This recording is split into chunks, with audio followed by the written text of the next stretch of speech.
நான் சூசன். எனக்கு போன புதிருக்கு ஆன்சர் சொல்லி ஹெல்ப் பண்ண எல்லாருக்கும் ரொம்ப நன்றி.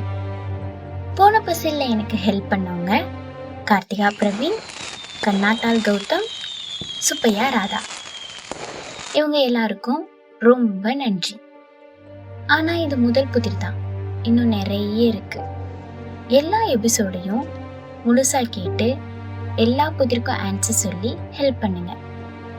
வாங்க இப்ப நம்ம அந்த தொலைஞ்ச உலகத்துக்குள்ள போலாம்.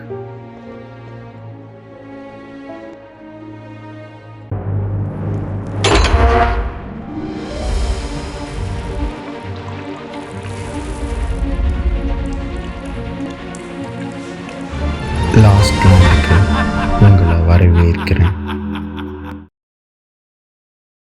அந்த மரத்தை நோக்கி நான் என்னோட பதில சொன்ன உடனே அந்த கோழியோட விலை 60 ரூபா.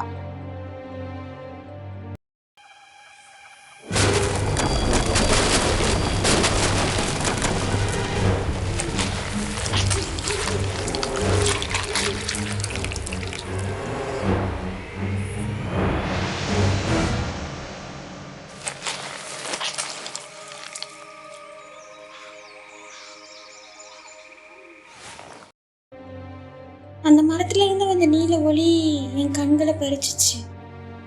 அந்த மரத்தோட கிளைகள் என்ன சுத்தி பின்னி தூக்கிட்டு அந்த மரத்துக்குள்ளே கொண்டு போயிடுச்சு. நான் கண் முழிச்சு பார்த்தப்போ நான் நம்ம உலகத்துல இல்லைங்கிறத மட்டும் என்னால புரிஞ்சுக்க முடியும். அந்த இடம் நம்ம பூமியில எங்கேயும் இல்லாத இடம் மாதிரி இருந்துச்சு. நான் மயக்கத்துல இருந்து எழுந்து கண் முழிச்சு பார்த்தப்போ என் முன்னாடி ஒரு கருப்பு புகை, அதுல ஒரு ஆக்ரோஷமான பயமுறுத்துற மாதிரி ஒரு உருவம். அதுக்கு வளைஞ்ச 2 பெரிய கொம்பு இருந்துச்சு.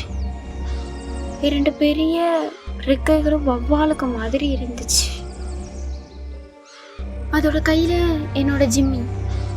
நான் கண்ணை திறந்து மூடுறதுக்குள்ள அந்த உருவம் என் ஜிம்மியை தூக்கிட்டு காத்துல பறந்து காணாம போயிடுச்சு. எனக்கு கண்டிப்பா தெரியும் அது என் ஜிம்மி தான். ஜிம்மி. எனக்குள்ள இப்ப 1000 சந்தேகங்கள். அந்த கருப்பு உருவம் என்ன? அது ஏன் ஜிம்மியை தூக்கிட்டு போகுது? எங்க தூக்கிட்டு போகுது? நான் இப்ப எங்க இருக்கேன்? எப்படி என் ஜிம்மியை நான் கண்டுபிடிக்க போறேன்?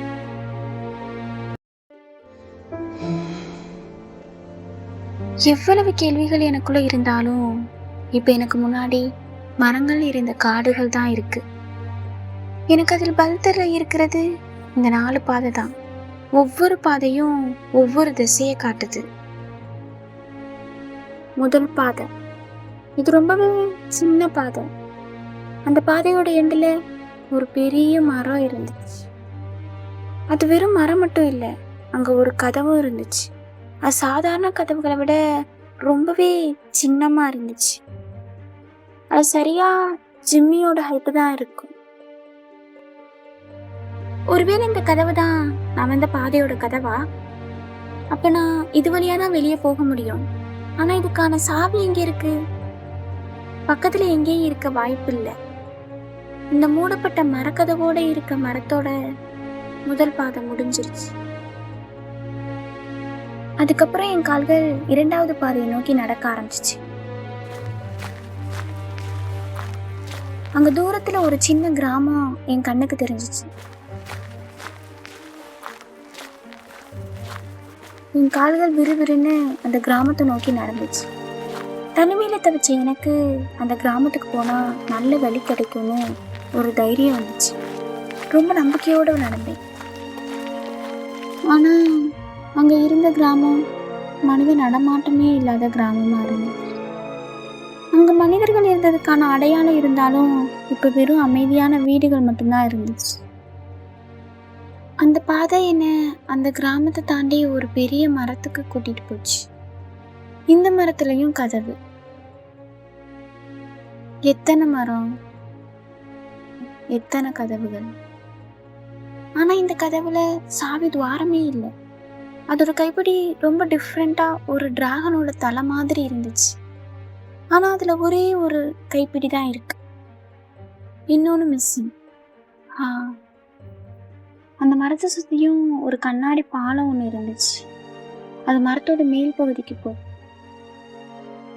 ஐயோ, அந்த கண்ணாடி பாதையையும் ஒரு கதவும் மூடி இருந்துச்சு. அது பக்கத்துல ஒரு பச்சை கற்கள் பதிக்கப்பட்ட ஒரு மிஷின் இருந்துச்சு. அதோட லிவரை நகர்த்தினா அதோட முன்பக்கம் நிலவை நோக்கி உயருது. ஆனா மறுபடியும் இறங்கிருது. ஏதோ ஒரு பார்ட் மட்டும் மிஸ் ஆகுது. ஆனா அந்த முழு நிலவொளியில எனக்கு ஒரு கிளை மட்டும் மின்னுச்சு. அந்த மின்னின பொருளை குச்சியால கீழே தள்ளி எடுத்துக்கிட்டேன். அந்த மின்னின பொருள் ஒரு சாவி. அது கண்டிப்பா அந்த கண்ணாடி பாதையோட சாவியா இருக்கும்னு ட்ரை பண்ணேன். ஆனா இல்ல, இது முதல் பாதையோட முடிவுல இருந்த மரக்கதவோட சாவியா கூட இருக்கலாம். நான் அந்த சாவியை வச்சு மரக்கதவை திறக்க கிளம்புனேன். போற பாதையில இருந்த 3வது பாதைக்குள்ள போனேன். அங்க தென்றல் காத்தும் தண்ணி ஓடுற சத்தமும் கேட்டுச்சு. அந்த பாதையில ஒரு பாலம் இருந்துச்சு ஆத்த கடக்கிறதுக்கு. ஆனா பாலம் இப்ப பாதி தண்ணிக்குள்ள இருக்கு. அதுக்கு மேலே என்னால அந்த பாதையில போக முடியல. நான் மரக்கதவை நோக்கி போனேன். சாவி சரியா அந்த கதவுக்கு பொருந்துச்சு. ஆனா அந்த கதவு திறக்கல.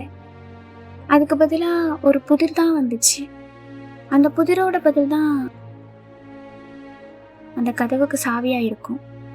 அந்த புதிர் ரூபாய் 4க்கு 5 பழம் என்ற விலையில் கொஞ்சம் பழம் வாங்கி அதை ரூபாய் 5க்கு 4 பழம் என்ற விலையில் விற்றால் ரூபாய் 45 லாபம் கிடைக்கிறது. அப்படியானால் வாங்கிய மொத்த பழங்கள் எத்தனை? இந்த புதிருக்கு ஆன்சர் சொல்லி எனக்கு ஹெல்ப் பண்ணுங்க. ஆன்சர் தெரிஞ்சவங்க எனக்கு ஆன்சரை கமெண்ட்ல சொல்லி ஹெல்ப் பண்ணுங்க. இந்த பசில் பிடிச்சிருந்தா லைக் பண்ணி உங்க ஃப்ரெண்ட்ஸுக்கும் ஷேர் பண்ணுங்க. ஆன்சர் சொன்ன பிறகு என்ன நடக்கும்னு தெரிஞ்சுக்கணுமா? சப்ஸ்கிரைப் பண்ணி வெயிட் பண்ணுங்க. தேங்க்யூ.